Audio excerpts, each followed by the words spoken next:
बिस्मिल्लाहिर्रहमानिर्रहीम, अस्सलाम वालेकुम। पाकिस्तान और दुनिया भर में देखने और सुनने वालों को अब्दुल कादिर का सलाम। इधर से एक व्लॉग अपलोड करके हटो, सिचुएशन आपको बताओ थोड़ी देर बाद वापस चेंज हो जाती है। इतनी ज़्यादा सियासी हैपनिंग्स हैं इलेक्शन को लेके, मुझे लग रहा है आसपास कहीं इलेक्शन सेल ना मुझे खोलना पड़ जाए।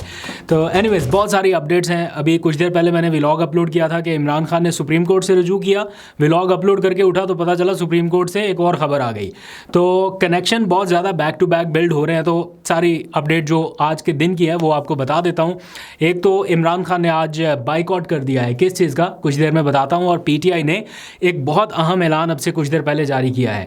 इन दोनों चीज़ों के ऊपर ख़ास तौर पर नज़र रखनी है और आपको बताना है। और फिर सुप्रीम कोर्ट से बड़ी खबर इमरान खान की नाअहली को ख़त्म कराने के हवाले से जो अटैम्प्ट हुई थी उससे जुड़ी है। और फिर बल्ले का निशान लेने के लिए दूसरी जमातों की राल टपकने लगी है अभी कि बल्ले का निशान जैसे खाली है तो आप हमें दे दीजिए, हम अवेलेबल हैं। तो किस पार्टी ने दरख्वास्त दिया ये सब कुछ भी आपको बताना है। लेकिन पहले व्लॉग शुरू करने से पहले एक छोटा सा क्वेश्चन जो पीटीआई ने चीफ इलेक्शन कमिश्नर से पूछा है। चीफ इलेक्शन कमिश्नर साहब तो पता नहीं जवाब दें या ना दें, लेकिन आप लोग चाहें तो जवाब दे सकते हैं। पीटीआई चीफ इलेक्शन कमिश्नर से ये पूछ रही है कि अगर एक पार्टी आइन के मुताबिक इलेक्शन ना कराने पर उसको ये सज़ा मिल सकती है कि उससे इंतखाबी निशान वापस ले लिया जाए, तो एक पूरा इदारा इलेक्शन कमीशन जो आइन के मुताबिक इलेक्शन नहीं करा सका उसके बारे में फिर क्या ख्याल है। चीफ इलेक्शन कमिश्नर तो शायद जवाब नहीं देंगे, लेकिन आप लोगों के लिए कमेंट सेक्शन ओपन है। आ जाइए ज़रा जल्दी से और बताइए कि क्या हो सकता है। एनीवेज आते हैं आज के पूरे दिन के हैपनिंग्स के ऊपर। मैं पूरा दिन आज चीज़ें रिपोर्ट होती रही, ऑब्ज़र्व करते रहे कि क्या सुप्रीम कोर्ट के कल की डायरेक्शन के बाद कुछ थोड़ा बहुत फ़र्क पड़ा, कोई थोड़ी सी तब्दीली आई। जी हाँ, थोड़ी सी नहीं, बहुत ज़्यादा तब्दीली आई। जो सुप्रीम कोर्ट के हुक्म से पहले कागजात नामजदगी छीनने की वारदातें थोड़ी कम हो रही थी, सुप्रीम कोर्ट के लेवल प्लेइंग फील्ड फ्राहम करने के हुक्म के बाद उसमें तेज़ी आ गई।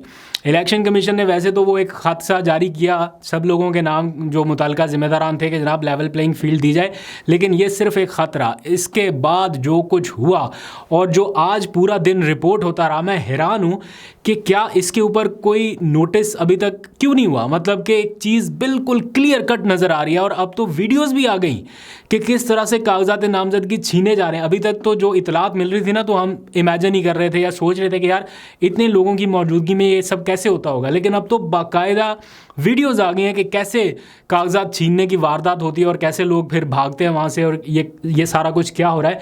अब इतने क्लियर एविडेंस के बाद भी अगर सुप्रीम कोर्ट वापस नोटिस ना ले या फिर इलेक्शन कमीशन को दोबारा से ना बुलाए तो फिर मेरा ख्याल है ये पीटीआई के साथ ज़्यादती होगी। ऑलरेडी जो कुछ इस वक्त हो रहा है ये एक सीरीज़ ऑफ इवेंट का हिस्सा है। फिर सोने पर सुहागा ये कि सुप्रीम कोर्ट ने इलेक्शन कमीशन से ये कहा था कि आप पीटीआई की शिकायत सुनकर उनका अजाला करें।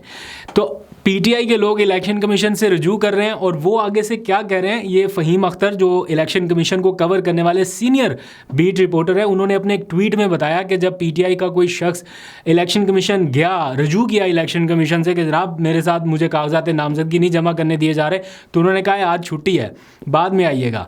तो बाद में फिर दिन ही कितने बाकी रह गए, हफ्ता इतवार तक तो आपने कागजात नामजदगी जमा कराने की मोहलत दी है। तो अगर पीर के दिन वैसे 25 दिसंबर की गालबन छुट्टी है तो फिर कब दफ्तर खुलेगा और कब नोटिस होगा। तो ये इस वक्त सारा कुछ हो रहा है। अच्छा, अब इस सारे मामले पर पीटीआई ने एक बहुत अहम ऐलान किया है उन लोगों के लिए जिन्होंने कागजात नामजदगी जमा करा दिए हैं या जो कामयाब हो गए। ये बहुत अहम ऐलान है और उन्होंने कहा है कि जितने लोग अब तक कामयाब हो गए हैं कागजात नामजदगी जमा कराने में, वो अपने आप को और अपने जो कवरिंग कैंडिडेट्स हैं उनको महफूज जगहों पे मुंतकिल कर दें। जब तक स्क्रूटनी का अमल मुकम्मल नहीं हो जाता अपने कवरिंग कैंडिडेट्स को ज़रा महफूज रखिए, बिकॉज़ कोई पता नहीं है कि आगे नेक्स्ट क्या हो सकता है या क्या होने वाला है। खैर, अब आ जाइए सुप्रीम कोर्ट की तरफ वापस, क्योंकि सुप्रीम कोर्ट में आज एक बहुत अहम एप्लीकेशन फ़ाइल की गई इमरान खान साहब की इमा पर। उनके वकला ने दायर की कि उनकी नाअहली जो है उसे ख़त्म किया जाए और उन्हें इलेक्शन में हिस्सा लेने का अहल बना दिया जाए। वो एप्लीकेशन दायर होने से पहले क्या रुकावटें रहीं वो मैं पहले व्लॉग में बता चुका कि वो इंतज़ार पंजोता के जो क्लर्क थे उनसे किसी ने फ़ाइल ही छीन ली, फिर मोबाइल छीनने की कोशिश एंड वॉट एवर जो बाकी रिपोर्ट हुआ।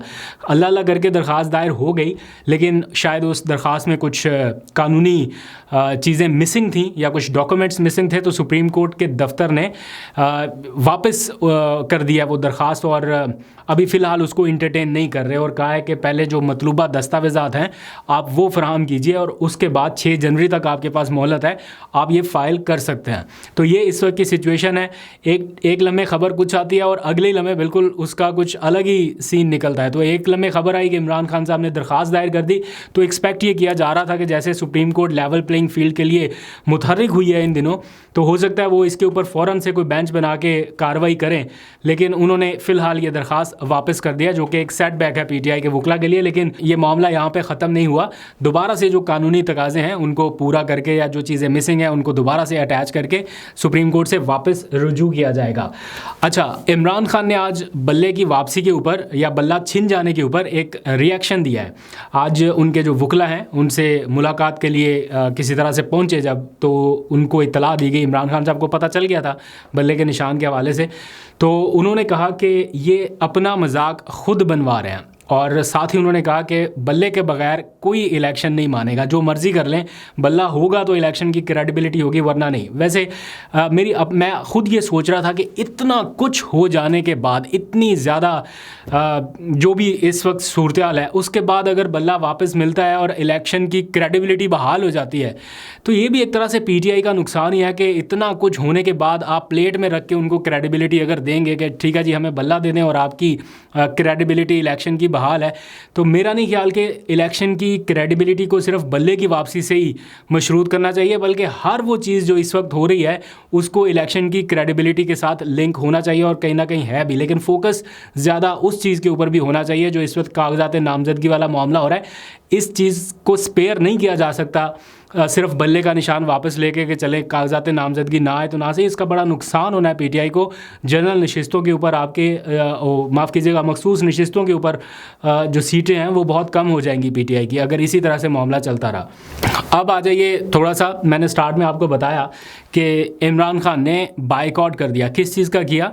आज साइफर केस की समाअत हुई और कहा यह जा रहा है कि ये ओपन हियरिंग हुई है, लेकिन ना इमरान खान साहब के वकला को पता है, ना मीडिया को इस चीज़ का कोई इतना पता, लेकिन कहा जा रहा है कि ओपन समाअत हुई है। तो चूँकि ये क्लेम किया जा रहा है कि ओपन हुई है तो हम इसके ऊपर बात कर सकते हैं, लेकिन बात भी उतनी ही करेंगे जितनी ज़रूरी है। बात यह है कि बैरिस्टर गौहर ने जेल से बाहर आके ये इंकशाफ किया है कि इमरान खान साहब ने इस समाअत का एक मौके पर बाइकआउट कर दिया और वो ये समझ रहे हैं कि ये मुनसिफाना तरीके से ट्रायल नहीं बढ़ाया जा रहा और जल्दी से जल्दी इस ट्रायल को मुकम्मल करके तोशाखाना की तर्ज पे उनको सज़ा दिए जाने का कोई पूरा प्लान है। तो वो क्या हो सकता है, वो 3 साल 5 साल या जो भी है, क्योंकि सुप्रीम कोर्ट का जो ऑर्डर है वो सिर्फ ज़मानत की हद तक है, वो ट्रायल को इफ़ेक्ट नहीं कर रहा। तो ट्रायल कोर्ट अभी भी उनको सज़ा सुना सकती है जल्दी जल्दी ट्रायल मुकम्मल करके, क्योंकि ज़मानत तो मिल गई लेकिन रिहा नहीं हो सकते क्योंकि बाकी केसेस में गिरफ्तार हैं। तो सुप्रीम कोर्ट ने अभी ट्रायल नहीं रोका। ये मामला हाई कोर्ट में ज़रूर मौजूद है। अब हाई कोर्ट अगर ट्रायल रोके तो फिर तो कुछ इमरान खान साहब को रिलीफ मिल सकता है, लेकिन उसके अलावा मुझे ये मामला वापस तोशाखाना की तरह सज़ा की तरफ जाता जा रहा है। हाँ, ये ज़रूर है कि वो केस पूरा उड़ जाए या सुप्रीम कोर्ट से पूरे का पूरा केस ही जैसे सुप्रीम कोर्ट के रिमार्क्स है तो सस्टेन तो नहीं कर सकेगा। तो देखते हैं आगे क्या अपडेट होती है। अभी जो एफआईए के प्रोसिक्यूटर थे वो आगे बता रहे हैं शाह खाविर के टोटल 28 गवाहान थे और अब तक 25 गवाहान के बयानात रिकॉर्ड हो चुके हैं। अब सिर्फ 2-3 ही रह गए हैं। मंगल के रोज़ शायद दोबारा इस केस की समाअत होगी छुट्टियों के बाद, तो उस दिन शायद वो गवाह भी आ जाएं और जैसे ही गवाह कंप्लीट हुए फिर मामला कंक्लूड और जनाब सज़ा का ऐलान। तो ये अब बहुत करीब पहुंच चुका है और ये मामला वाकई बहुत ख़तरनाक होता जा रहा है। तो लेट्स सी इसमें क्या अपडेट होती है, आपको बताते रहेंगे। जाते जाते एक आखिरी अपडेट ये कि बल्ले के निशान के हवाले से अब दूसरी जमातों की राल टपकने लगी है। पहले कोई और जमात सोच रही थी कि हम बल्ले का निशान ले लें, लेकिन उन्होंने नहीं लिया फॉर सम रीज़न्स के ले ही नहीं सकते थे, मजबूरी थी। अभी जो है वो हम आवाम पार्टी कोई है, उन्होंने पहले भी इलेक्शन कमीशन से ये कहा था कि जनाब हमें दे दें ये निशान। आज शायद उन्होंने कहीं पे कोई प्रेस कॉन्फ्रेंस की है या अपना कोई बयान जारी किया और उन्होंने कहा कि हम डिज़र्व करते हैं ये बल्ले का निशान हमें दिया जाए। तो बल्ले का निशान लेने के लिए बहुत सारी पार्टियां इस वक्त तैयार है, लेकिन बल्ला अभी फ़िलहाल इलेक्शन कमीशन ने छुपा के कई साइड पे कर दिया। देखते हैं अब पेशावर हाई कोर्ट ढूंढ के वापस पीटीआई को देने में कामयाब होती है, ये मामला सुप्रीम कोर्ट जाएगा। आपको अपडेट करते रहेंगे। अभी तक के लिए इतना ही। अपना बहुत सा ख्याल रखिए। अल्लाह हाफ़िज़।